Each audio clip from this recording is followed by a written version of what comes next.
Mga Lodi, don't skip ads po tayo. Maraming salamat sa patuloy ninyong pagsuporta. Paki-like and share naman dyan mga Lodi. At sa mga gustong mag-donate sa ating GCash or regular na load, mag-comment lang po tayo.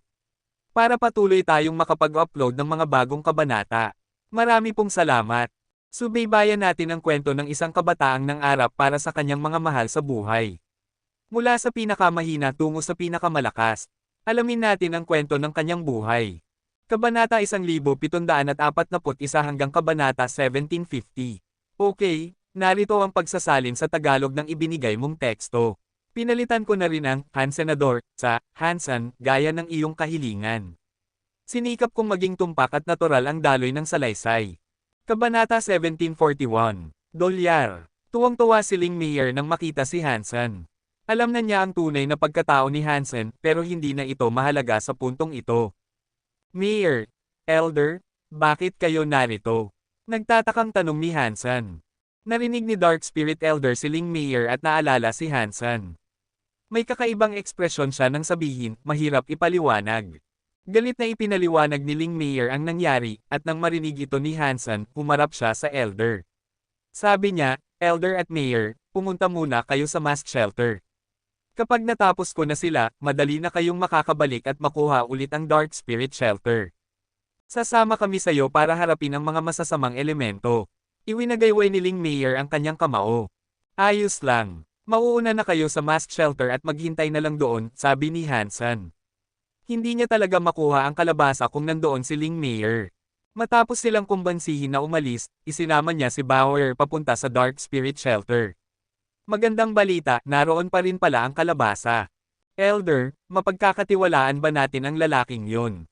Tanong ng isa sa mga Dark Spirit sa Dark Spirit Elder. Hindi siya mahuhulaan. Ano man ang mangyari, ang pagkikita sa kanya ay hindi dapat baliwalain, seryosong sabi ng Dark Spirit Elder habang nakatingin sa kanila. Pero sinunod niya ang kahilingan ni Hansen, at inutusan niya ang kanyang mga tauhan na magtago sa mask shelter. Siya naman ay nag-iisa na pumunta sa Dark Spirit Shelter. Iniisip ni Hansen kung paano niya makukuha ang kalabasa. Ayaw niyang masaktan si Ling Meyer dahil sa pagnanakaw nito, kaya ang pangyayaring ito ay nakaiwas sa kanya ng problema. Anuman, ang mga piling elder na nasa kanlungan ay wala na sa isang tulad ni Hansen. Masayang-masaya si Bauer na nakatingin sa kanlungan. Isang napakalaking life force ang nagmumula rito na nagpapalakas sa mga nilalang sa ilalim ng lupa. Hindi makita ni Hansen ang kalabasa, pero alam niyang hindi ito karaniwan sa Fourth God Sanctuary.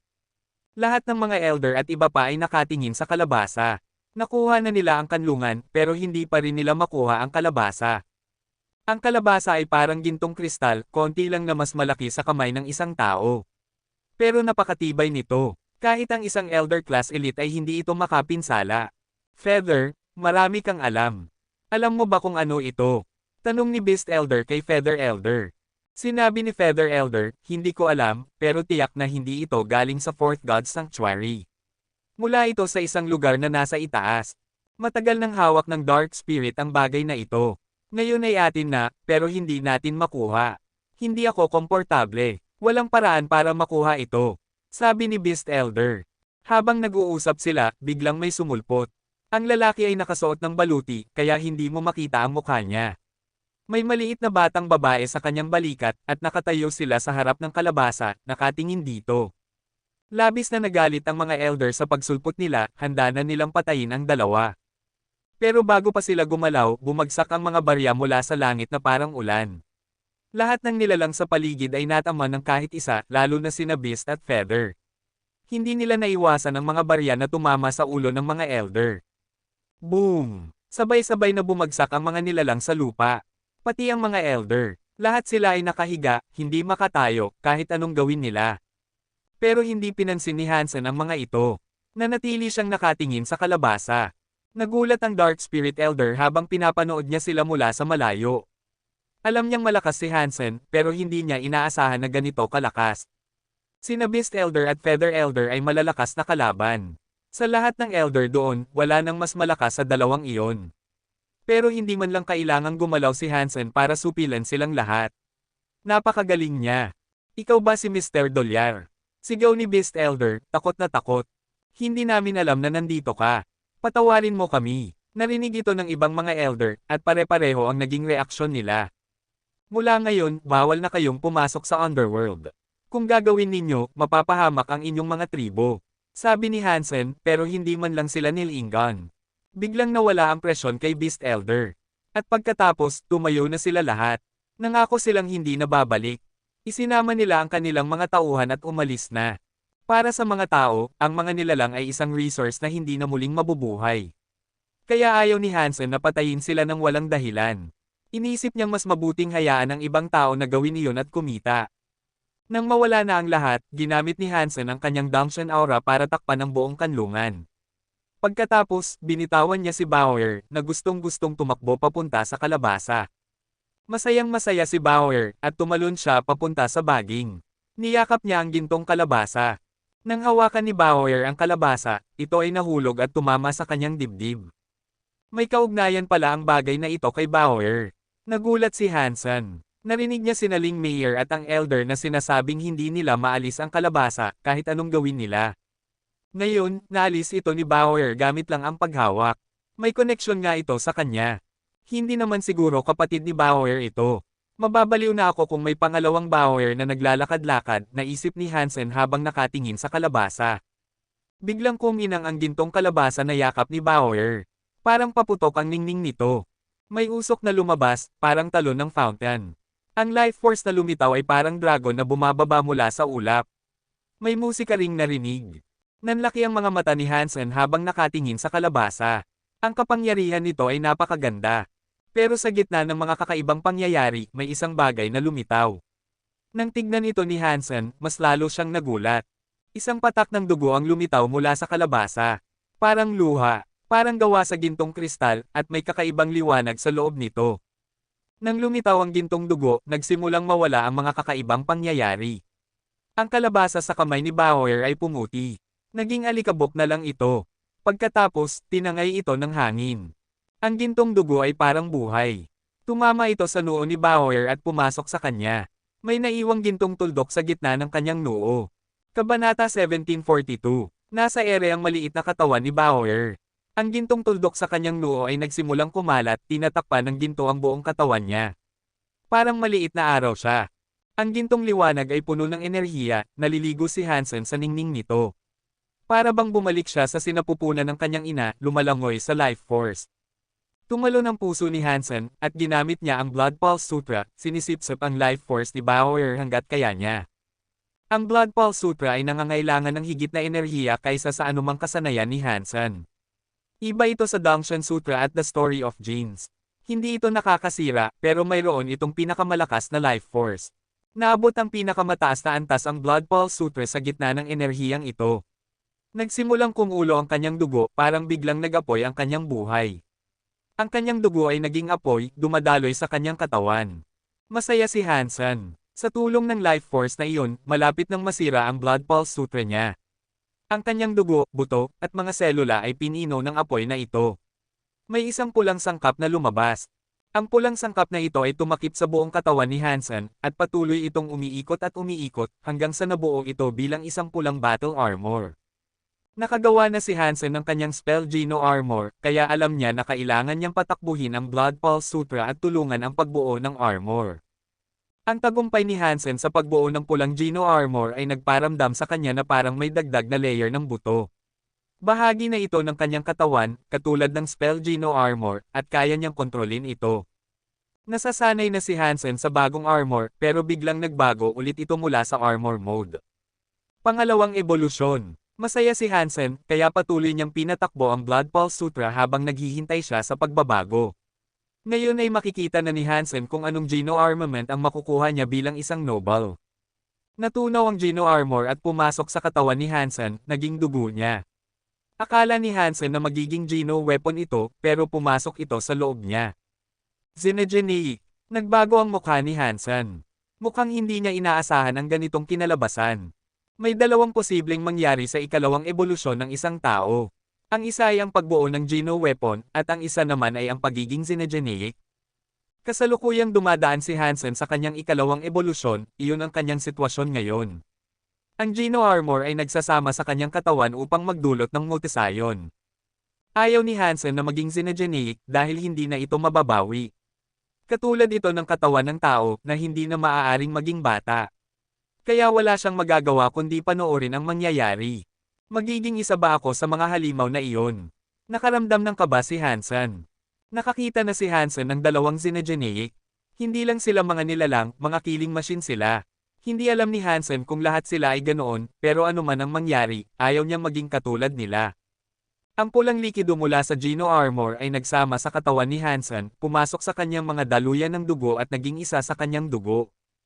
Nagsimulang kumulo ang dugo ni Hansen, at sa loob ng pulang likido, ito ay sumabog. Ang dugo ni Hansen ay sumabog sa loob ng mga daluyan na nagdulot ng matinding sakit.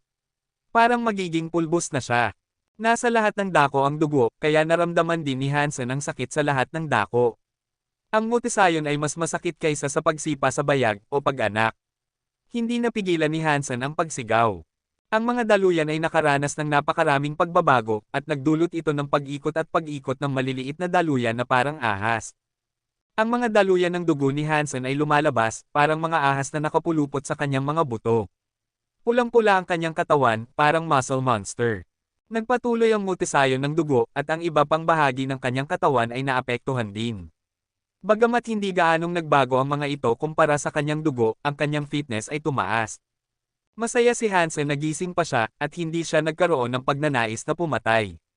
Hindi niya nawala ang kontrol sa sarili, pero ang pagiging gising ay nangangahulugan na mas matinding sakit ang nararamdaman niya. Marahil ay dahil sa mutisayon. Pero biglang nagliwanag ang tato ng 9 life cat ni Hansen, naglalabas ng pulang liwanag. Habang nagpapatuloy ang mutisayon, ang pula sa tato ay pumasok sa dugo, nagsasama sa mutisayon. Hindi alam ni Hansen kung mabuti o masama ang nangyayari, pero ang mutisayon ng kanyang dugo ay mas malala at mas masakit kaysa dati.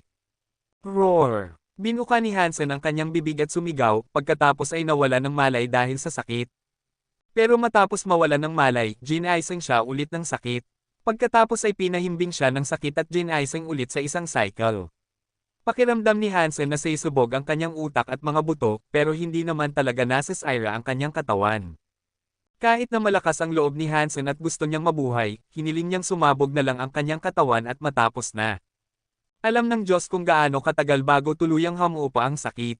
Parang putik na nakahiga siya sa sahig ngayon. Parang manhid at walang lakas. Hindi alam ni Hansen kung kailan nawala ang sakit. Pero pagkaraan ng ilang sandali, bumalik ang kanyang kalooban sa kanyang katawan at nagkaroon ng reaksyon. Mahina lang niyang nakikita si Bauer sa harap niya, mukhang nag-aalala. Hinawakan niya ang pisngi at buhok ni Hansen, at may sinasabi sa kanya. Papa, Papa. Sinubukan ni Hansen na imulat ang kanyang mga mata para manatiling gising. Narinig niya ang isang boses na pamilyar sa kanya. Si Bauer iyon. Bauer. Gusto niyang magsalita, pero masakit ang kanyang lalamunan, parang may nakain siyang hilingan. Mas malala ang boses niya kaysa sa isang 80 taong gulang na naninigarilyo. Habang tumatagal, gumaling ang katawan ni Hansen. Sa wakas ay bumalik ang kanyang malay. Ang kanyang katawan ay puno ng mga sugat, parang sinaksak siya ng 1,000 beses. Pero kakaiba, hindi siya dumudugo. Walang patak ng dugo, at kapag tiningnan mo ang mga nakalantad na sugat, makikita mo ang taba na parang jade. Tumingin si Hansen sa loob ng kanyang katawan at nagulat. Kabanata 1743. Pinagmasdan ni Hansen ang kanyang dugo at mga daluyan. Hindi na nga niya sigurado kung matatawag pa bang dugo ang mga ito dahil ang pulang likido ay naging parang kristal na ruby. Ang kanyang puso at mga daluyan ay tumigil sa paggana. Ayaw nilang tumigil, pero naging parang ruby na rin sila. Hindi na sila gumagalaw. Kung magpapa-electrocardiogram si Hansen, parang spiderweb na gawa sa ruby ang makikita sa loob ng kanyang katawan. Maganda nga, pero nakakatakot din. Kahit na tumigil na ang kanyang puso, mga daluyan, at dugo, parang hindi naman siya nasasaktan dahil sa kawalan ng paggalaw. Sa katunayan, parang lumalakas pa siya. Mabilis na gumagaling ang kanyang dugo, at kitang-kita ang pagkawala ng kanyang mga sugat. Parang hindi naman siya nasugatan. Wala na siyang nararamdamang sakit ngayon, at sa katunayan, parang puno siya ng enerhiya. Parang kaya niyang sirain ang isang buong galaxy gamit lang ang isang suntok.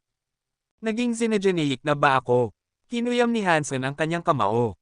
Ang enerhiya na dumadaloy sa kanya ay nakakagaan ng pakiramdam, pero ayaw niyang pumatay ng kahit sino.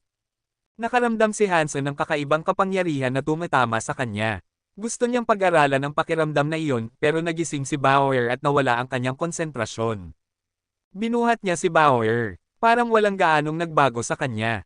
Bukod sa gintong tuldok sa kanyang noo, wala nang ibang nakikitang pagbabago. Pero naramdaman ni Hansen na mas mabigat siya. Bauer, tumataba ka ba? Mas mabigat siya. Matagal na niyang kasama si Bauer, kaya agad niyang napansin ang pagkakaiba sa timbang ng bata. Ibinaba niya si Bauer at napansin niyang tumangkad siya ng mga 2 sentimetro. Hindi naman kalakihan, pero tumangkad nga siya. Lumalaki ka na ba? Masaya si Hansen. Kahit na malakas na kasama na si Bauer, maganda pa rin na umuunlad siya. Masaya si Hansen sa ideya na lumalaki siya. Kaya pala akong lumaki. Tumingin si Bauer sa kanyang katawan at parang naguguluhan. Parang hindi niya maintindihan. Tumingin naman si Hansen sa mga baging. Napansin niyang patay na ang banal na baging ng underworld, wala ng enerhiya. Wala na rin ang kalabasa. Pero bukod doon, hindi nagbago ang underworld. Binuhat ni Hansen si Bauer at umalis. Sinabi rin niya sa Dark Spirit Elder na pwede na siyang bumalik at makuha ulit ang kanyang kanlungan. Pasensya na, pero nasira ko ang banal na baging. Tanggapin mo ito bilang kabayaran sa pinsala. Nag-alok si Hansen ng ilang Life Geno Essences sa Dark Spirit Elder. Pero hindi ito tinanggap ng Elder. Ngumiti siya, mas mabuti nang ang wala na ito.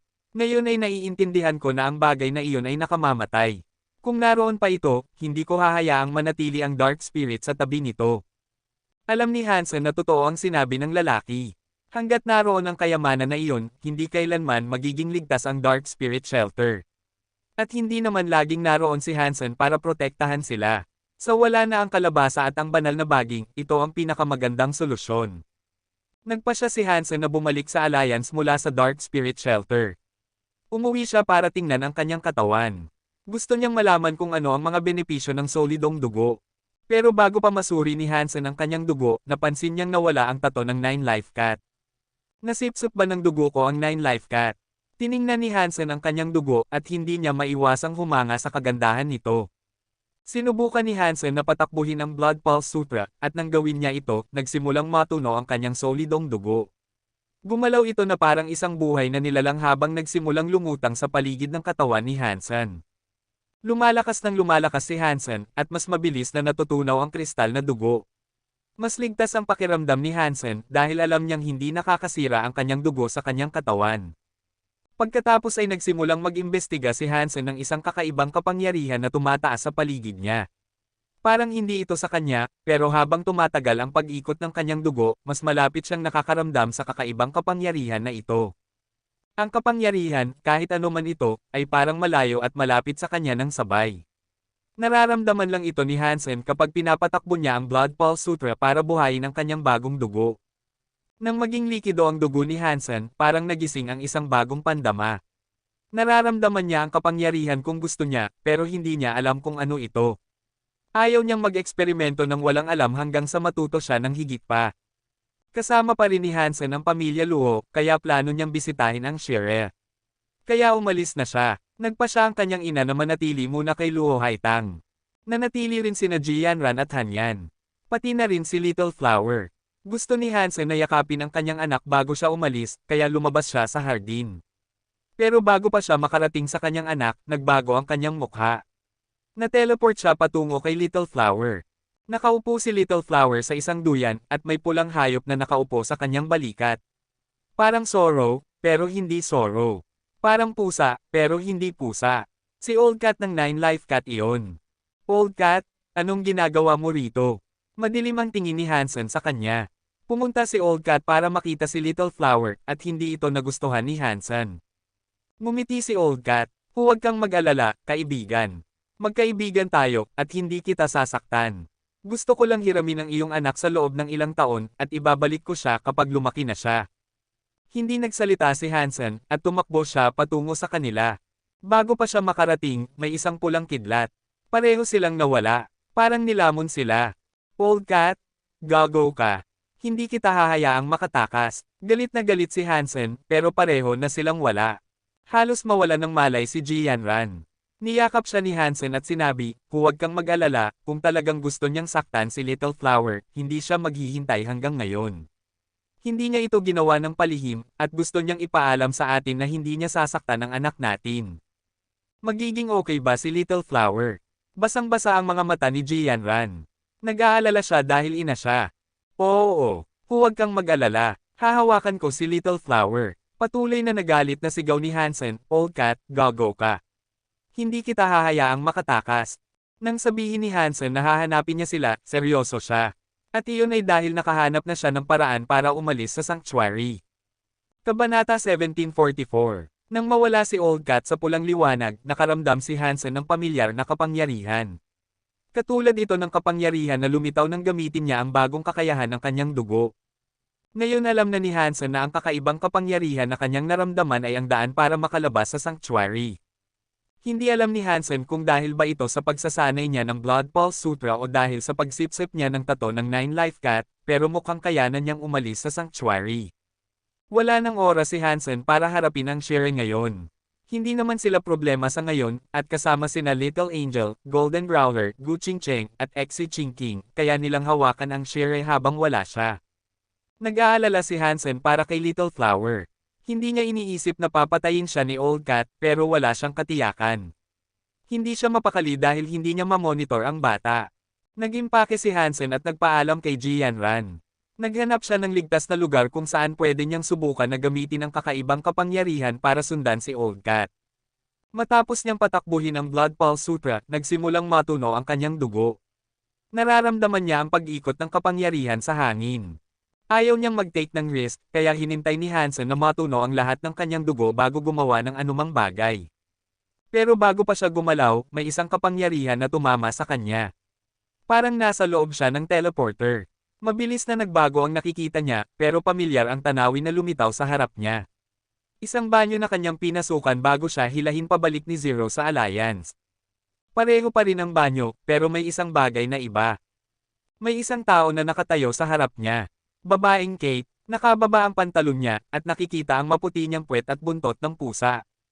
Ibinaba ng babae ang kanyang pantalon at tumingin sa salamin. Natigilan siya nang makita ang ibang tao doon, at huminga siya para sumigaw. Tumalon si Hansen at tinakpan ang bibig ng babae, at sinabi, huwag kang sumigaw. Ako ito, si Hansen. Hindi basta-bastang tao ang babae, si Police Officer Lance iyon. Gulo na ang nangyayari kay Kiao matapos umalis si Hansen. Depende na lang si Wizard kay Hansen ngayon, kaya nag-aalala siya nang malaman niyang nawala si Hansen.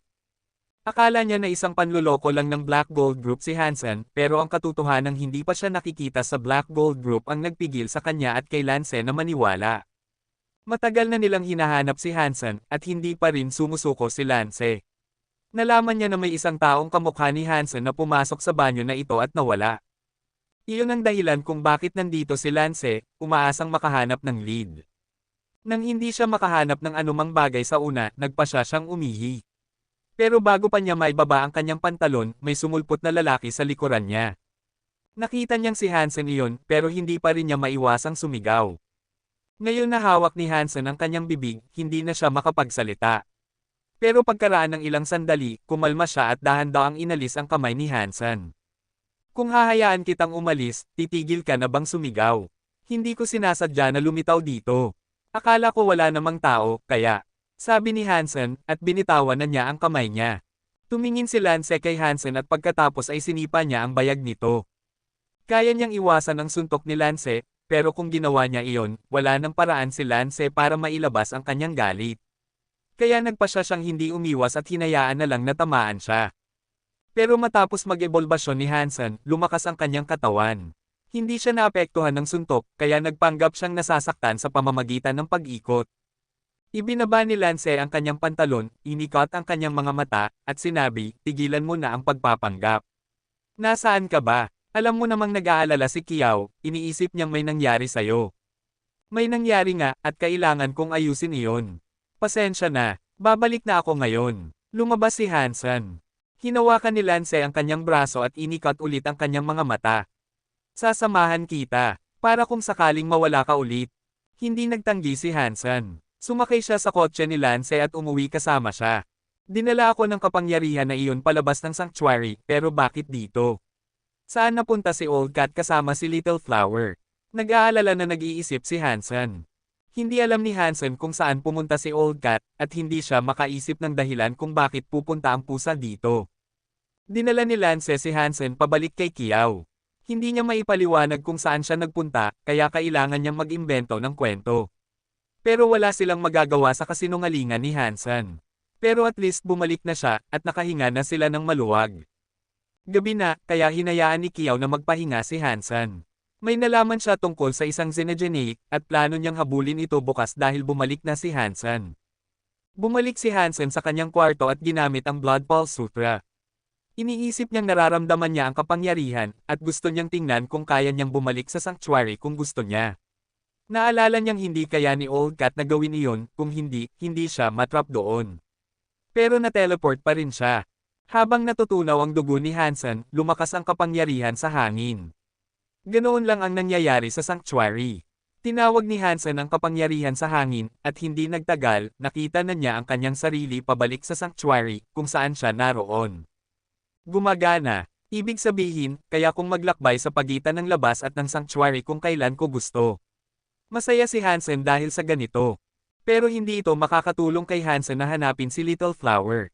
Hindi niya alam kung nasaan ang kanyang anak. Hindi makita ni Hansen si Little Flower sa mga sanctuary, kaya ginamit niya ang kanyang kapangyarihan para mag-teleport pabalik sa labas. Pero habang pumapalibot sa kanya ang pulang liwanag, biglang lumitaw si Bauer mula sa wala at tumalon patungo kay Hansen. Hindi napigilan ni Hansen ang proseso ng teleportation, at hinayla siya pabalik ng kapangyarihan palabas ng Alliance. Lumabas si Hansen sa kwarto ni Kiao na may hawak na sanggol. Tiningnan niya si Bauer, at wala siyang sugat o anumang bagay.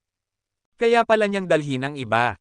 Maganda ito, naisip ni Hansen habang iniisip kung paano niya gagamitin ang kapangyarihan sa hinaharap. Gusto ng mga tao na umalis sa Big Silent System, pero hindi nila ito nagawa.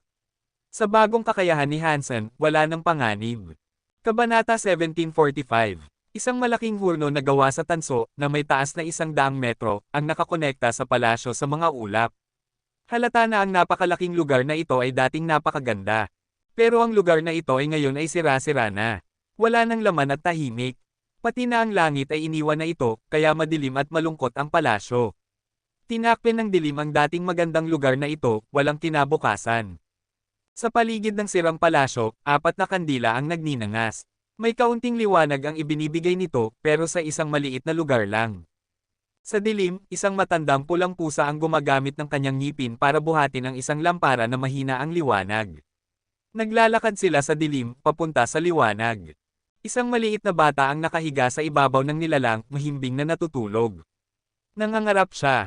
Nang makarating ang matandang pusa sa palasyo, isang halimaw na nilalang ang bumaba mula sa langit at lumapag ng malakas. Ang mga mata nito ay parang mga black hole habang galit na nagsasalita ito kay Old Cat. 9 life, naglakas loob kang bumalik. Mukhang alam mong babayaran mo ito ng iyong buhay. Papatayin kita ngayon. Pagkatapos noon, binuka ng halimaw ang bibig nito. Parang ang buong mundo ay malulunok na. Pero hindi sayo ang buhay niya. Hindi mo mabubure ang kanyang mga kasalanan sa pamamagitan ng pagpatay sa kanya. Ipapasok ko siya sa isang loop para masaktan siya magpakailanman. Doon mabubure ang kanyang mga kasalanan. Isang pulang hayop ang nagsalita, lumalabas mula sa dilim. Mali ka, walang may-ari ng buhay niya. Hahatiin ko siya sa 1,000 maliliit na buhay, at pagkatapos ay papatayin ko ang isa araw-araw. Ang pagpatay sa kanya sa iba't ibang paraan, araw-araw, ay tiyak na magpapahirap sa kanya. Isang boses ng demonyo ang umalangaw-ngaw mula sa tuktok ng palasyo. May isang kakaibang ibon na may masasamang mata sa ibabaw nito. Saan ang saya doon? Kung ako ito, papatayin ko siya ng dahan-dahan. Pahihirapan ko siya araw-araw, pero hindi ko siya hahayaang mamatay. Ganoon ko mabubure ang aking galit. Isang nakakaakit na babae ang lumabas sa palasyo. Tumingin siya kay Old Cat ng may galit. Napakasama ng kanyang tingin. Bakit ninyo ako balak patayin? Magkaibigan tayo. Parang naagrabyado si Old Cat. Roar! Sabay-sabay na umungal ang 4 na halimaw. Parang sisirain na nila ang dilim. Paano mo nasasabi na magkaibigan tayo? Kung hindi dahil sa'yo, hindi tayo magdurusa ng ganito. Hindi magiging ganito ang holy place. Gusto kong patayin ka at inumin ang iyong dugo. Pinalibutan ng 4 na halimaw si Old Cat, sinumpa siya ng mapait. Mga kaibigan, huwag kayong ganyan. Pumunta ako rito para iligtas kayo. Hinarap ni Old Cat ang mga nakakatakot na nilalang habang nagsasalita, nakangiti pa rin. Paano mo kami ililigtas? Mapanlate na tinitigan siya ng babae. Siya, hindi hinayaang magsalita ni Old Cat ang iba, at agad niyang ibinaba si Little Flower. Tiningnan ng apat na halimaw ang natutulog na si Little Flower. Ano ito? Pagkain ba ang gusto mong ibahagi? Hindi naman ito mukhang nakakabusog, at inaasahan mong mapapatawad ka namin dahil dito. Malamig na sabi ng isang higanting halimaw. Kung kakainin ninyo siya, hindi na muling magkakaroon ng liwanag ang holy place. Tumigil si Old Cat sa pagngiti, at may seryosong mukha, nagpatuloy siya sa pagsasalita, magiging banal na bata siya. Magkakaroon ulit ng liwanag ang holy place. Magkakaroon ng tunay na takot ang mundo. Siya, nagbibiro ka ba? Matagal ka nang nasa sanctuary. Nabaliw ka na ba doon? Mapanlate na tinitigan siya ng babae. 9 Life, sa tingin mo ba maloloko mo kami sa mga magaganda mong salita? Matigas ang boses ng masamang ibon. Umigal ang dalawang halimaw, gusto na nilang kainin si Old Cat. Mga tanga ba kayo? Tignan ninyo ng mabuti at tingnan ang pagkakaiba. Hindi natakot si Old Cat, at itinuro niya si Little Flower. Muling tiningnan ng apat si Little Flower. Binuka ng ibon ang mga pakpak nito at lumipad sa harap ng bata. Ang masasamang mata nito ay parang sasalubong kay Little Flower. Kumikinang ang mga ito. Paano? Imposible. Paano? Hindi makapagsalita ng maayos ang kakaibang ibon. May nakita rin ang nakakaakit na babae. Parang nagulat siya, at sinabi niya, anong ginawa mo sa kanya? Paano niya nagagawang taglayin ang kapangyarihan ng banal na Diyos? Tanga, sagot ni Old Cat, parang gawa ko ito. Natutunan niya ito. Imposible ito. May nakakapag-aral na ng mga kasanayan ng banal na Diyos. Napatingin ang pulang halimaw kay Little Flower, mukhang nagulat. Ngayon na nakikita ninyo ito, alam ninyong hindi ito imposible. Hindi ito panloloko. Kung mapapalaki ninyo siya, hindi naman mahirap na maibalik ang lugar na ito, di ba? Sabi ni Old Cat. Nakalimutan ng apat na halimaw ang mga sinabi nila kanina. Hindi na nila gustong patayin si Old Cat. Pinalibutan nila si Little Flower at binantayan siya ng mabuti. Tinitingnan nila si Little Flower na parang isang sagradong kayamanan. Horny woman, subukan mo siya. Tiyaking hindi ito isa pang panloloko ni 9 Life, sabi ng kakaibang ibon sa babae. Oo, kailangan nating siguraduhin, sang-ayon ng dalawang halimaw. Tumango ang babae at itinaas ang kanyang daliri. Lumapit siya kay Little Flower, naglalabas ng pink na liwanag. Pang! Bago pa mahawakan ng kanyang daliri si Little Flower, may liwanag ng espada ang lumabas sa bata at pinatay ang pink na liwanag. Totoo. Bago pa ito masabi ng babae, ang tatlong halimaw ay tuwang-tuwa na. Inilipat ng babae ang kanyang kamay, at pagkatapos, lumutang ang katawan ng maliit na bata patungo sa kanya. Hawak ng babae si Little Flower na parang pinakamahalagang bagay sa mundo. Nanginginig ang kanyang mga kamay. Bumalik na ang banal na bata. May pag-asa na tayo ulit. Ang mga ungol ay patuloy na umalangaw-ngaw sa gabi. Mahirap sabihin kung dahil ba ito sa tuwa o kalungkutan. Kabanata 1746. Anak mo ba yan? Sa bahay ni Kiyaw, gulat na tumingin sina Kiyaw at Lance kay Hansen at Bauer na nakaupo sa sofa. Oo, lumabas ako para dalhin siya rito, sabi ni Hansen. Imposible, hindi kayo magkamukha. Umiling si Lance. Bakit hindi kami magkamukha? Tingnan mo, para kaming mag-ama. Ikinapit ni Hansen ang kanyang mukha sa mukha ni Bauer, at ikinapit din ng bata ang ulo niya sa ulo ni Hansen. Sabay silang ngumiti. Pero mas maganda ang anak mo kaysa sayo, agad na sabi ni Lance. Biglang nagsimulang pawisan si Hansen, at nawalan siya ng sasabihin. Hindi naman siya pangit, lalaki lang siya. Siguro nga hindi siya kasing ganda ni Bauer. Okay lang na nandito siya, pero hindi mo dapat hayaang makaapekto ang presensya niya sa trabaho. Hayaan mong alagaan siya ng tiyahin habang nasa misyon tayo, sabi ni Kiyaw habang tumatayo. Pero ayaw ni Hansen na iwanan si Bauer sa bahay. Nag-aalala siyang baka give-away ng bata ang bahay habang wala siya. Paano ka magiging ama? Hinahayaan mong maglakbay ang isang batang ganyan kasama mo. Talaga bang anak mo yan? Kumunat ang noo ni Kiyaw. Ngumiti ng mapait si Hansen, at sinabi, sa totoo lang. Ayaw kong isama si Bauer sa pakikipagsapalaran, pero hindi ako mapakali na iwanan siya sa bahay. Sasama siya, pero huwag kang mag-alala, magiging okay lang. Hindi sumang-ayon sina Kiyaw at Lance sa kagustuhan ni Hansen, pero kung pipilitin niya, wala silang magagawa kundi payagan siya. Kailangan ng magtrabaho si Lance ngayon, at hindi siya bahagi ng wizard. Dalawa na lang sina Kiyaw at Hansen. Kung isasama si Bauer, tatlo na silang lahat. Hindi natin dadalhin yan doon, di ba? Nakita ni Hansen na hinuhubad ni Kiao ang takip ng isang motorsiklo. Nalungkot siya nang makita ito. Ibinigay ni Kiao kay Hansen ang isang helmet at sumakay na siya, at sinabi, alam mo namang nasira ang kotse ko sa huling misyon natin. At ang katawan ng Zinejenic ay nagbenta lang ng 7,000. Matapos bayaran ang mga gastos natin, sapat lang ang pera ko para bumili ng pangalawang kamay na motorsiklo. Kung gusto mo ng pera, magtrabaho ka ng masipag at patayin mo ang mas maraming Zinejenic. Ibinigay ni Hansen ang helmet kay Bauer at sumakay na rin siya. Pinatakbo ni Kiao ang makina at umalis na sila. Kahit na pangalawang kamay, nasa magandang kondisyon pa rin ito. Patuloy pa rin silang nanggugulo sa atin. Matapos magmaneho ng kalahating araw at halos makarating na sa kanilang patutunguhan, nakita nila ang isang grupo ng mga kotse at sasakyang panghimpapawid. Kitang-kita ang simbolo ng Black Gold Group sa mga ito. Tahimik na minura sila ni Kiao. Pero hindi tumigil si Kiao. Nagmaneho siya patungo sa isang convoy ng mga kotse at wala ng daanan. Kaya kailangan nilang tumigil. Lumapit sina Hardman, Lena, at Guris. Ngumiti si Hardman. Kumaway siya kay Kiao. Pagkatapos ay hindi na niya pinansin si Kiao at humarap kay Hansen. Hansen, matagal na tayong hindi nagkita. Kung may oras ka, dapat tayong mag-inom minsan. Manager Hard, hindi ka ba desperado, ginagawa mo yan sa harap ko. Pinagtawanan siya ni Kiao. Gusto ko lang ng matatalinong tao. Kaya, Hansen, may oras ka ba? Paano kung pumunta tayo sa isang tahimik na lugar at mag-usap? Hindi galit ang tono ni Hardman, at masaya siyang nagsalita. Desperado na rin si Hardman. Malapit nang bumalik ang ikatlong master. Kung hindi niya magawa ang pag-hire ulit, ang kahihiyan ang pinakamaliit niyang problema. Pasensya na, Manager Hard. Kailangan nating patayin ang isang Zinejenic ngayon. Wala tayong oras para dito, malamig na sabi ni Hansen. Manager Hard, narinig mo ba iyon? Excuse us, sabi ni Kiao. Hindi gumalaw ang mga tauhan ni Hardman. Umiling lang siya at sinabi, kung pupunta kayo sa Black River para sa isang Zinejenic, hindi na kailangan pang pumunta pa kayo. Bakit? Binili mo ba ang ilog? Bakit hindi pwedeng pumunta ang ibang team doon para mangaso? Kumunat ang noo ni Kiao. Kumaway si Hardman at sinabi, hindi naman ganon kay Omen ang Black Gold Group. Sa totoo lang, hindi rin tayo pwedeng pumunta. Ano ang ibig sabihin yan? Nagulat si Kiao. Nag-sign si Hardman para ipaliwanag ni Lena.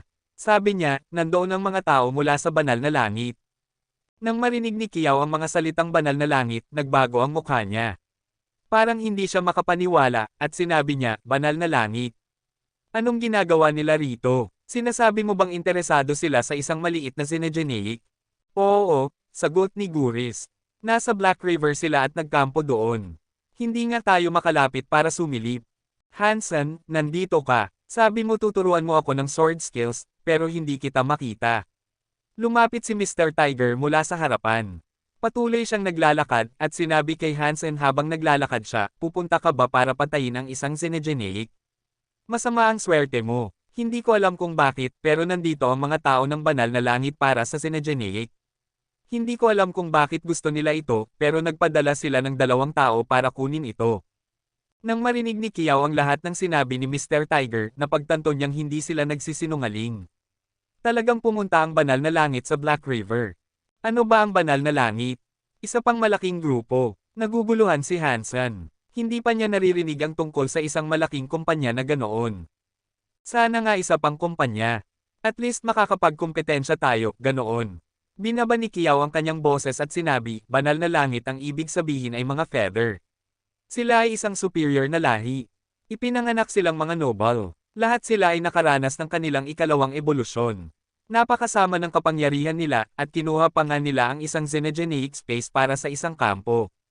Ang kampo na iyon ay tinawag na banal na langit, kaya iyon ang karaniwang tawag sa kanila. Ang Planet Kate ay maliit kumpara sa banal na langit. Wala tayong magagawa kundi sundin ang mga utos nila, kung hindi, mamamatay ka nang hindi mo alam kung paano. Binaba ni Guris ang kanyang mga balikat. Kumunat ang noo ni Hansen. Nakakita na siya ng feather dati, pero ito ay isang tanga. Kahit na ganoon, nakakatakot siya. Hindi sila katulad ng mga ordinaryong tao. May ilang tao na nag-uusap tungkol sa mga bagay-bagay nang may gumalaw sa unahan ng convoy.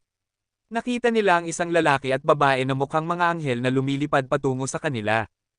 Guwapo ang lalaki, at maganda ang babae. 2 metro ang taas nila, at nakasuot sila ng gintong armor. May pana ang babae, samantalang ang lalaki naman ay may hawak na sibat. Mukhang mga anghel na mandirigma sila. May mga kasarian ba ang mga feather? Curious si Hansen dahil ang feather na nakita niya ay walang kasarian. Ang mga feather ay kakaiba, at hindi sila binibigyan ng kasarian kapag ipinanganak. Pero kapag naging matanda na sila, mayroon na sila. Tahimik na kumaway si Kiyaw sa 2 feather na lumilipad patungo sa kanila. Kabanata 1747. Kayo, at kayo, samahan ninyo ako. Lumapit ang 2 feather kay Hansen at sa ilang iba pa. Hindi sila bumaba. Tinuro lang ng lalaking feather ang ilang tao mula sa itaas. Napili sina Hardman, Guris, Mr. Tiger, at Hansen. Nagbago ang mukha ni Hardman. Ngumiti siya at sinabi, ano ang magagawa natin para matulungan kayong dalawa? Gagawin ng Black Gold Group ang lahat para tulungan kayo. Tigilan mo na ang mga kalokohan. Basta sumama na lang kayo, malamig na sabi ng lalaking feather. Mukhang naiinis siya. Sir, kailangan ba natin ng mas maraming tao? Hindi naglakas loob na lumaban si Hardman, kaya ngumiti siya at nagsalita. Pang! Inihampas ng lalaking feather ang kanyang gintong sibat at hinati ang isang armored truck sa 2 na parang isang toyo lang ito. Mahina niyang sinabi, ayaw kong inuulit ko ang sarili ko. Nagmukhang berde ang mukha ni Hardman. Pinigilan niya ang kanyang dila at nagsabi lang ng isang bagay kay Lena bago sumama kina Guris at Mr. Tiger. Sinabi ni Hansen kay Kiyaw, umuwi ka na. Babalik ako. Pagkatapos noon, sumunod siya kay Mr. Tiger. Nang makita ang simpleng pagpapakita ng kapangyarihan ng feather, alam niyang kailangan niyang sumama sa kanila. Pero hindi gaanong nag-aalala si Hansen sa sitwasyon. May kakayahan siyang bumalik sa sanctuary. Kung magiging delikado, kaya niyang bumalik agad. Siyempre, ayaw din niyang makipag-away sa mga feather. Napakasama ng kapangyarihan nila, at napakahina ni Hansen para labanan sila sa kanilang prime. Ayaw din ni Hansen na magtago sa sanctuary. Nawala si Little Flower, at alam ni Hansen na kung gusto niyang makuha ang kanyang anak, kailangan niyang maging mas malakas. Hindi pinansin ng mga feather ang kanilang mga tagasunod habang lumilipad sila. Sumunod sina Hansen at ang 3 iba pa. Dapat nagdala tayo ng sasakyan. Lahat silang 4 ay pawis na pawis, at wala namang balak ang mga feather na pabagalin ang paglipad o magpahinga para maghintay sa kanila. Si Mr. Tiger ang nagreklamo. Mas malala pa kay Hardman. Hindi siya noble, at hindi siya sanay sa pakikipaglaban. Sa 4 sa kanila, siya ang may pinakamahinang katawan. Pumuputi na ang kanyang labi, pero hindi siya naglakas loob na tumigil. Patuloy siyang tumakbo para habulin sila. Tumakbo sila ng 12-12 milya hanggang sa makarating sila sa isang ilog na itim. Doon, tumigil ang mga feather at lumapag sa isang bato sa pampang ng ilog. Mga Ginoo, susubukan naming tumulong sa pamamagitan ng pagbibigay ng lahat ng kaya namin. Hinihingal si Hardman, pero ngumiti pa rin siya. Kayo 4 ay tumalon sa ilog dito at lumangoy pababa, malamig na sabi ng feather. Mukhang mayabang siya. Matapos sabihin iyon, nagbago ang mukha ng 4. Ngayon ay nahulaan na nila kung bakit sila dinala rito ng mga feather. Dahil ang Xenogeneic ay nagtatago sa ilog at ayaw nitong magpakita. Mahina rin ang mga feather sa pakikipaglaban sa tubig. Gagamitin nila ang mga mahinang lahi bilang pain para mailabas ang halimaw. Lahat silang 4 ay sumusumpa sa 2 feather sa kanilang isipan, pero hindi nila ito ipinakita. Mabilis na sinabi ni Hardman, magalang po, kung gusto ninyong ilabas ang Xenogeneic, marami tayong mas mahina na sundalo para sa gawaing ito. Kung tatawag pa tayo ng iba, kaya nating ilabas ito. Pumasok kayo sa tubig. Walang ekspresyon na tiningnan ni Feather si Hardman at itinaas ang kanyang gintong sibat.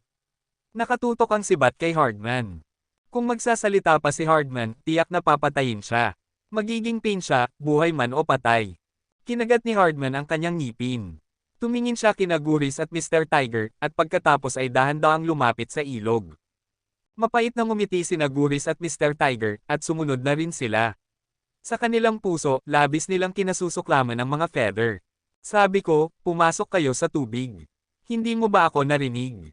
Nakita ng lalaking feather na hindi gumagalaw si Hansen, at malamig siyang tiningnan. Hayaan mo na siya. Bata pa lang siya, sabi ng babaeng feather.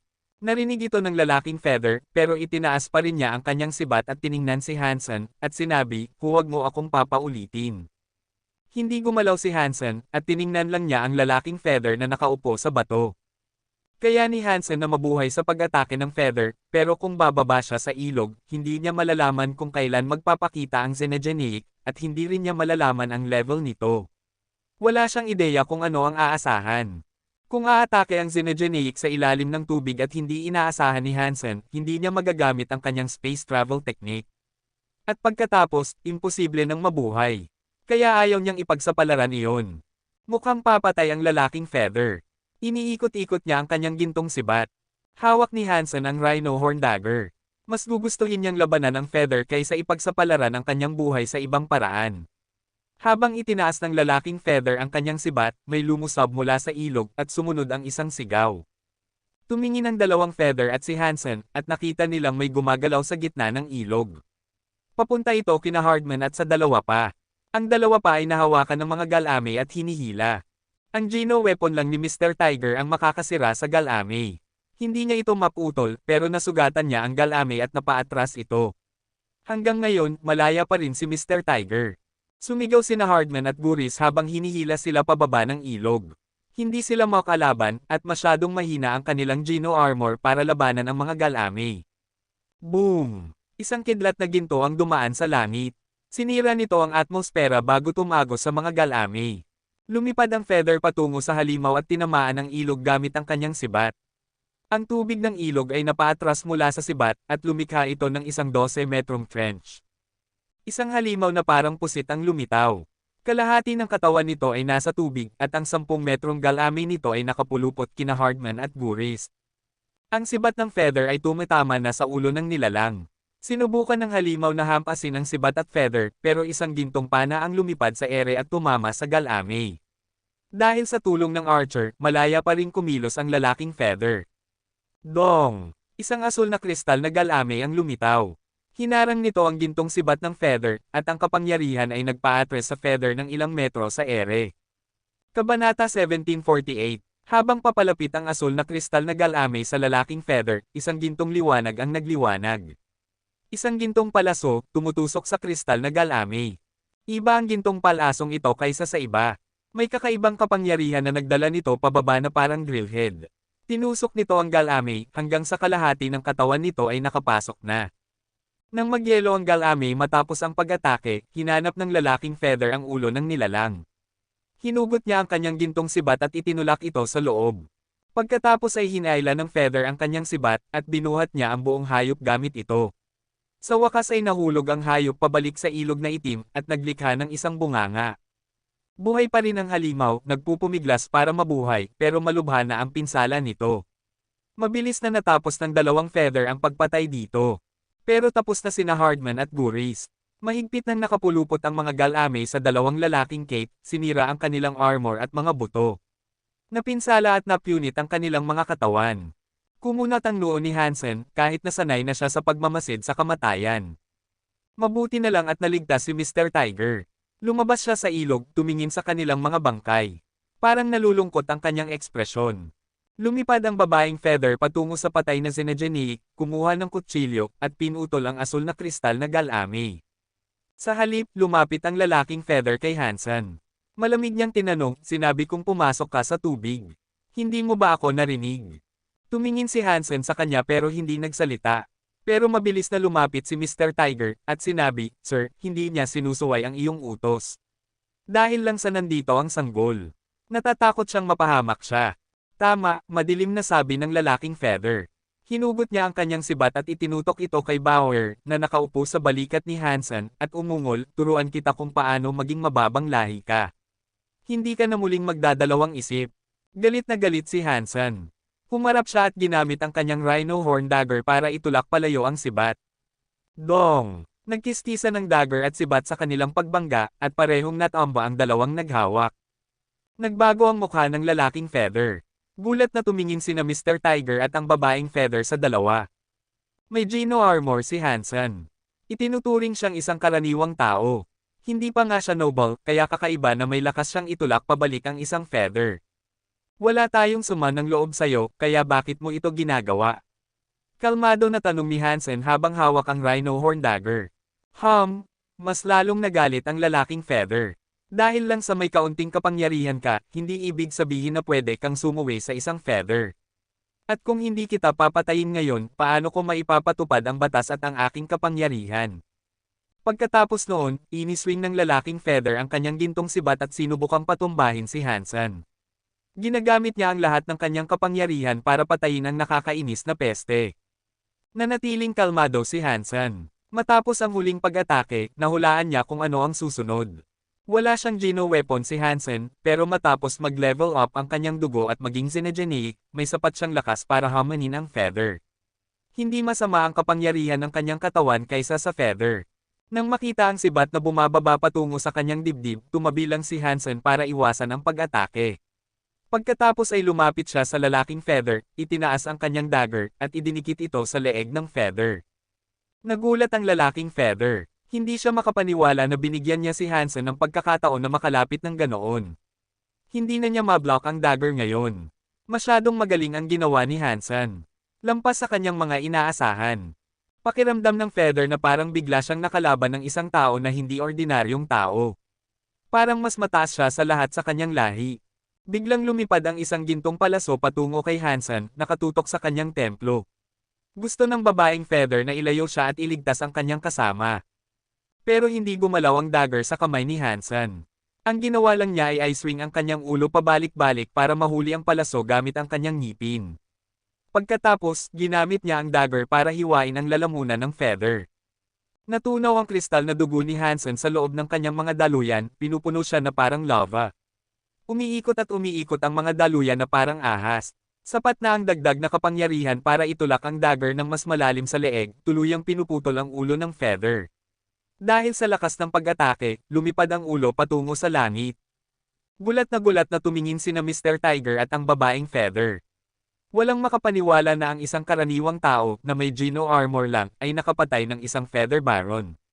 Lalo na't dalawang Feather ang naruroon. Masyadong mabilis siya. Binuka ni Mr. Tiger ang kanyang bibig. Akala niya nananaginip siya. Paano mo nang ahas na patayin ang isang Feather? Sumigaw ang babaeng Feather, pagkatapos ay nagpaputok ng isa pang palaso kay Hansen. Pero parang mga patak lang ng ulan ang mga gintong palasong iyon sa kanya. Kinakagat pa rin ni Hansen ang unang palaso, at dumadaloy ang kuryente sa kanyang mga mata. Iwasan niya ang bawat palaso, papalapit sa babae habang nakataas ang kanyang dagger. Tumingin siya sa babae na parang papatayin niya ito. Nakapatay na siya ng isa, kaya parang hindi na niya pwedeng iwanan ang isang saksi. Kung malalaman ng ibang Feather ang nangyari, hindi na siya makakapag-stay kung saan siya naruroon o sa anumang kalapit na sistema. Kumpiyansa ang babaeng Feather sa kanyang mga palaso, pero sa kabila ng bagyo ng mga pag-atake na kanyang pinakawalan, hindi nila nataman si Hansen kahit isang beses. Ang katawan ni Hansen ay kasing bilis ng ahas. Hindi nahulaan ng babaeng Feather kung saan siya pupunta, at hindi niya nataman ang bawat pagbaril. Nang makita si Hansen na 10 metro lang ang layo sa kanya, iwinagayway ng babaeng Feather ang kanyang mga pakpak dahil gusto niyang makatakas sa kanya. Pero itinaas ni Hansen ang kanyang dagger at lumipad patungo sa kanya. Siya lang ang nakikita niya ngayon. The Asterisk Man. Iwinagayway ng babaeng Feather ang kanyang mga pakpak at lumipad, habang patuloy na nagpaputok ng mga palaso.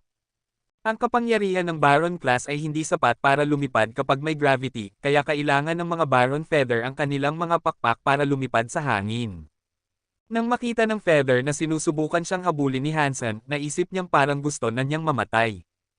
At nang bumagsak ang ulan ng mga palaso patungo kay Hansen, biglang nagsimulang kumilos siya na parang isang kakaibang ibon.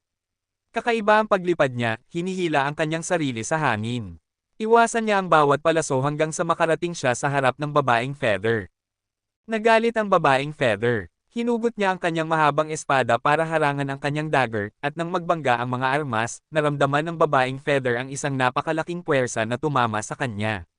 Itinulak nito ang mahabang espada sa kanyang mga kamay. Pero hindi tumigil ang dagger, at dumiretso ito sa kanyang leeg. Naging pula ang braso na may hawak ng dagger. Parang mga kristal ang mga daluyan sa loob habang kumukulo ang dugo sa loob, nagpapadala ng kapangyarihan sa dagger. Dong! Hinawi ng dagger ang lalamunan ng babaeng Feather. Lumabas ang gintong liwanag mula sa leeg para harangan ang galit na pag-atake. Kumunat ang noo ni Hansen. Biglang lumitaw ang isang kwintas na gawa sa balahibo sa leeg ng Feather. Nakasabit ito sa kanyang dibdib, nagliliwanag ng ginto. Ang gintong pendant na balahibo na iyon ang hamarang sa pag-atake ni Hansen. Tama ka, pasensya na. Hindi ko pa rin natapos ang pagsasalin. Narito ang kumpletong pagsasalin ng chapter. Kabanata 1749. Ginamit ng babaeng Feather ang kanyang gintong pendant na balahibo para protektahan ang sarili. Patuloy niyang sinubukang atakihin si Hansen, patuloy na nagpapalabas ng mga espada ng liwanag, ang kanyang mga pag-atake ay bumubuo ng isang lambat sa paligid ni Hansen. Parehong Baron class sina Mr. Tiger at ang babaeng Feather, pero mas mahusay ang kasanayan ng babae kaysa kay Mr. Tiger. Parang mas magagaling ang mga kasanayan sa Geno Universe, pero hindi lang nakikita ng mga ordinaryong tao ang mga ito. Pero ang mga ganitong uri ng kasanayan ay wala sa kalingkingan ni Hansen. Nang gumamit si Hansen ng mga teknik ng Phoenix, mas malaki ang kanyang kadaliang kumilos kaysa sa mga ibon. Nakikipaglaban si Hansen sa babaeng Feather sa ere. Ang Feather, na dapat sana ay mas mahusay sa pakikipaglaban sa ere, ay mas masama pa ang pagganap kaysa sa kanya. Patuloy na tumatama ang Rhino Horn Dagger sa babaeng Feather, pero hindi sapat iyon para masira ang mga depensa na nilikha ng gintong kwintas. Hindi alam ni Hansen kung ano ang mga ito, pero napakatibay ng liwanag na kanilang ibinubuga. Parang isang kalasag na hindi masisira. Sinubukan ng babaeng Feather na mas lalong umatake, pero hindi niya mahadjap si Hansen. Gusto niyang umatras ng mas malayo para makapaputok ng mga palaso, pero pinanatili ni Hansen na wala ang distansya sa pagitan nilang dalawa. Parang yelo ang mukha ni Hansen sa kanyang determinasyon na masira ang depensa ng kwintas na balahibo. Kumukulo ang kanyang katawan na parang lava, at naglalabas siya ng napakaraming kapangyarihan. Monstruoso ang kanyang katawan, at patuloy na bumibilis ang kanyang bilis habang malakas niyang ini-swing ang kanyang dagger. Kung hindi gumana ang isang pag-atake, gagana ang 10 pag-atake. Kung hindi gumana ang 10 pag-atake, gagana ang 100 pag-atake. Kumukulo ang dugo ni Hansen, at mas mabilis niyang ini-swing ang kanyang dagger. Nung una, may malamig na liwanag na nagmumula sa kanyang dagger. Sa huli, ang liwanag ay naging isang sinag ng liwanag. Ang mga liwanag ay parang mga kadena, tumatama sa kwintas na balahibo. Ang tunog ng mga pagbangga ay naging isang patuloy na dagandong. Natakot ang babaeng Feather. Iwinagayway niya ang kanyang mga pakpak, gusto niyang lumipad palayo kay Hansen. Pero mas mahusay lumipad si Hansen kaysa sa kanya. Hindi siya makatakas, at mukhang malungkot siya. Katsa! Habang patuloy na umaatake si Hansen, nagsimulang magkaroon ng maliliit na bitek ang kwintas na balahibo. Nagsimulang humina ang gintong kalasag. Naglamig ang mga mata ni Hansen. Napakatibay ng mga daluyan sa kanyang mga braso, at muling itinulak ang dagger laban sa gintong kalasag. Gumiba ang kwintas na may malakas na pagkabasag, at nabasag ang gintong kalasag na parang reinforced glass. Naging alikabok ang gintong liwanag, at nahulog ang pendant. Nagulat ang babaeng Feather. Parang kidlat na ang dagger sa kamay ni Hansen ngayon, at kumislap ito sa kanyang leeg. Iwinagayway ng babaeng Feather ang kanyang mga pakpak. Gumalaw siya dahil gusto niyang iwasan ang pag-atake, pero tumama ang pag-atake ayon sa plano. Nahati sa kalahati ang kanyang leeg. Nanigas si Mr. Tiger. Karaniwang nilalang lang si Hansen na may Geno armor. Pero nagawa niyang patayin ang dalawang Feather Baron. Nabulabog ang kanyang isip, at ngayon ay parang nakakakita siya ng halimaw kay Hansen. Hawak pa rin ni Hansen ang kanyang dagger habang nakatingin sa mga mata ng Feather. Biglang gumaling ang leeg na naputol, parang walang nangyaring pinsala. Feather Xenogeneic. Kumunat ang noo ni Hansen. Mabilis na umuunlad ang mga Feather. Sila ay isang superior na lahi na ipinanganak na noble, pero maaari pa rin silang umunlad sa dalawang magkaibang paraan. Makakakuha sila ng Geno armament, o magiging Xenogeneic sila. Ang babaeng Feather ay parang Feather na napatay ni Hansen sa sanctuary. Xenogeneic Feather ito, at sila lang ang may kakayahang magkaroon ng mga Xenogeneic genes. Pero, nang makita ang babaeng Xenogeneic Feather, napagtanto ni Hansen ang isang bagay. Hindi lahat ng Xenogeneic ay pinapatakbo ng simpleng pagnanais na pumatay. Nagliwanag ng pula ang mga mata ng babaeng Feather. Naging ginto ang kanyang puting mga pakpak, habang lumalabas at tumutubo ang mga buto mula sa kanyang mga pakpak. Naging isang gintong pakpak na mangkukulam siya mula sa pagiging isang anghel. Sumigaw siya at lumipad patungo kay Hansen. Marahil dahil sa kapangyarihan ng Xenogeneic, pero tumaas ang kanyang lakas at bilis. Pero hindi umiwas si Hansen. Kumukulo ang kanyang dugo sa galit, at itinaas niya ang dagger at itinapat ito sa ulo ng babaeng Feather. Pero hinawakan ng babaeng Feather ang dagger habang bumababa siya, at hindi man lang ito makaputol sa kanyang palad. Hinawakan ng babaeng Feather si Hansen sa kanyang kabilang braso.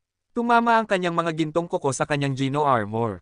Iniunat niya ang kanyang mga pakpak na gawa sa buto para balutin si Hansen. Matutulis na tumutusok ang mga gintong buto mula sa mga pakpak, at kung tuluyang magsasara ang mga ito sa paligid niya, parang bibig na puno ng pangil ang magsasara sa kanya. Masusugat siya. Hinawakan ng babaeng Feather ang mga kamay ni Hansen, at parang huli na para umiwas siya. Talagang nabalot na ang kanyang buong katawan ng mga pakpak. Nako! Alam ni Mr. Tiger na masama ito. Pero sa sumunod na segundo, narinig niya ang isang tunog na katsa. Sinundan ito ng isang sigaw. Bumagsak ang babaeng Feather patalikod, sumisigaw. Nahati sa kalahati ang kanyang mukha at tuluyang nasira ang kanyang mga gintong pakpak. Nasa ere si Hansen na ang Gino armor ay puno ng mga butas. Pero walang dugo ang tumutulo mula sa mga bitek. Makikita ang kanyang puting balat sa pamamagitan ng mga butas at parang walang sugat. Lumipad ang katawan ni Hansen na parang phoenix, patungo sa babaeng Feather. Matapos gamitin ng babaeng Feather ang xenogeneic gene, naging pula ang kanyang mga mata dahil sa pagnanais na pumatay. Parang nawala na ang kanyang sariling kalooban at katwiran. Gumaling na ang ulo na naputol, at mabilis na nagre-regenerate ang kanyang sirang mga buto. Sumigaw ang nilalang habang bumalik ito kay Hansen. Pero hindi nabibigyan ni Hansen ng pagkakataon ng babae sa pagkakataong ito. Ginamit ni Hansen ang kanyang dagger para paulit-ulit na putulin ang katawan ng babae. Kumukulo ang mga daluyan sa ilalim ng Gino armor, naglalabas ng hindi kapani-paniwalang kapangyarihan. Katsa! Inilahad ni Hansen ang isang kamay at hinawakan ang babaeng Feather sa ulo. Isa-isa niyang pinutol ang kanyang mga gintong pakpak. Sinubukan ng Feather na kagatin ang mga braso ni Hansen, pero mas marahas lang itong inilipat ni Hansen. Gamit ang kanyang dagger, tinanggal ni Hansen ang ulo ng babae. Pero patuloy pa ring lumapit kay Hansen ang katawan, wala ang ulo. At binuka ng walang ulo na katawan ang bibig nito, sinusubukang kagatin ang kanyang braso. Parang bulkan ang pagdaloy ng dugo ni Hansen. Sapat na ang kapangyarihan nito para tuluyang maputol-putol ang babae, at sa wakas ay mapatay siya. Xenogeneic Baron hunted, Xenogeneic gene found. Gold Feather Witch Xenogeneic Beast Soul obtained. Narinig ni Hansen ang pag-anunsyo. Kabanata 1750. Nakakita si Hansen ng isang gintong buto sa loob ng bangkay ng babae. 10 sentimetro ang haba nito. Nang tanggalin ito ni Hansen, nagsimulang bumalik sa dati ang katawan. Naging puti ulit ang mga gintong pakpak, at umatras din ang mga kuko na parang buto ng kanyang mga pakpak at braso. Pero nakahiga pa rin siya. Patay na siya. Hansen, nasa problema ka. Pinatay mo sila. Siguradong hahanapin ka ng mga Feather, sabi ni Mr. Tiger. Sino ang nagsabing pinatay ko sila? Malamig na sabi ni Hansen habang nakatingin kay Mr. Tiger. Nanigas si Mr. Tiger, at nagpatuloy si Hansen, tinulungan namin ang 2 Feather na patayin ang xenogeneic. May hindi kilalang lahi ang bumaba mula sa langit para patayin ang 2 Feather na iyon at nakawin ang mga materyales ng xenogeneic. Ikaw, Hardman, at ako ang nag-akit sa xenogeneic palabas. Nasa tubig kami, kaya 2 sa amin ang nakaligtas sa pag-atake. Naisip ni Mr. Tiger ang sinabi niya. At pagkatapos ng ilang sandali ng katahimikan, kailangan niyang magtanong, talaga bang sa tingin mo gagana ang kwentong iyon? Kaya mo bang patayin ang 2 Feather? Tanong ni Hansen kay Mr. Tiger. Umiling si Mr. Tiger. Hindi. Masyado akong mahina. Kung hindi mo sila kayang patayin, medyo simple lang na isipin na hindi rin kaya ng isang karaniwang tao na may Gino armor, mahinang sabi ni Hansen. Naintindihan na ngayon ni Mr. Tiger, at tama si Hansen. Parang hindi posible na napatay nila ang 2 Feather. Walang mag-aakala na may kapangyarihan si Hansen para patayin ang isang Noble Feather at isang Xenogeneic Feather sa paraang ginawa niya. Sinusubukan pa ring maunawaan ni Mr. Tiger ang tanawin na kanyang nasaksihan. Pumunta tayo sa ilog at lumangoy ng kaunti para maging kapani-paniwala. Pagkatapos, pwede na nating i-report ang nangyari sa mga Feather. Kaya bang makipag-ugnayan ang Black Gold Group sa Feather Society?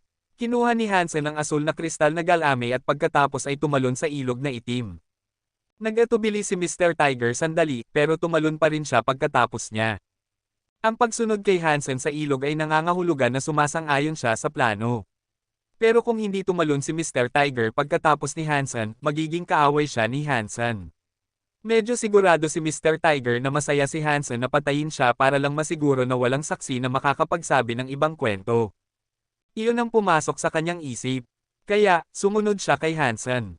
Pero hindi natatakot si Hansen na magchismosa si Mr. Tiger. At kung may sasabihin si Mr. Tiger sa iba tungkol sa talagang nangyari, babalik na lang si Hansen sa sanctuary. Kung si Hansen lang ang nakabalik na buhay, maaaring magduda rin ang iba. Mas malamang na maniwala sila sa gawa-gawang kwento kung dalawang tao ang nakabalik at parehong nagkukwento ng parehong istorya. Matapos pumunta sa ibaba ng ilog, nakahanap si Hansen ng isang magandang sulok kung saan pwede niyang itago ang Galamay.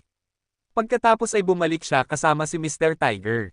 Tumawag sila sa Black Gold Group para protektahan ang lugar habang nakipag-ugnayan si Mr. Tiger sa mga mataas na opisyal.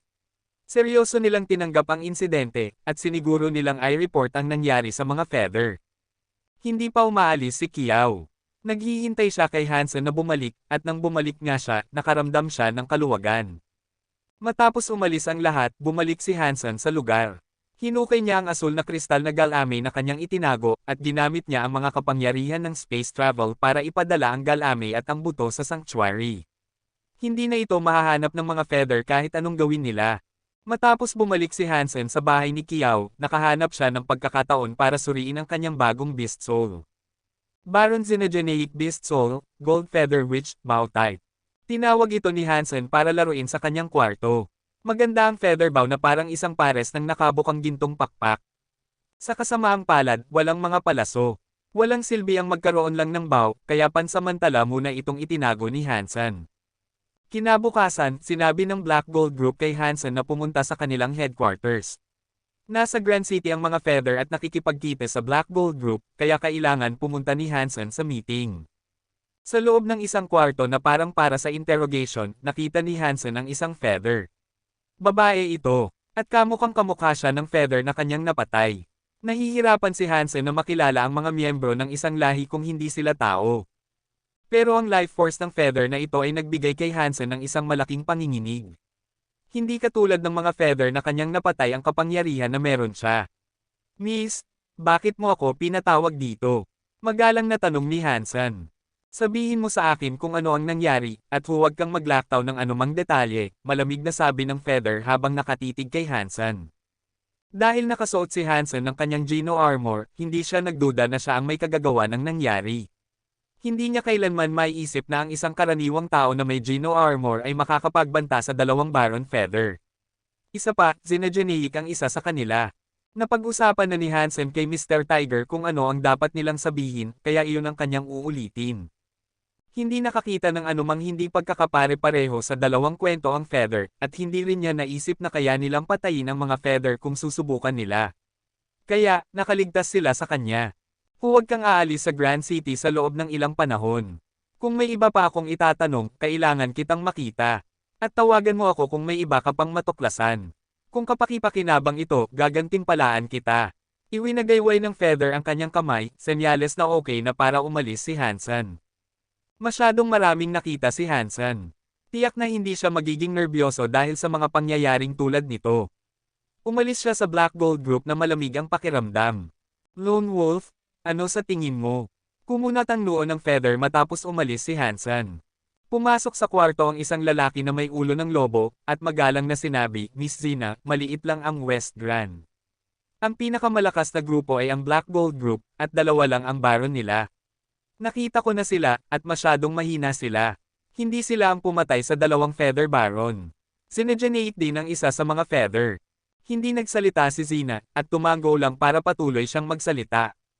Nagpatuloy si Long Wolf, at para sa taong iyon. Well, imposible iyon. Nilalang lang siya na may Geno armor.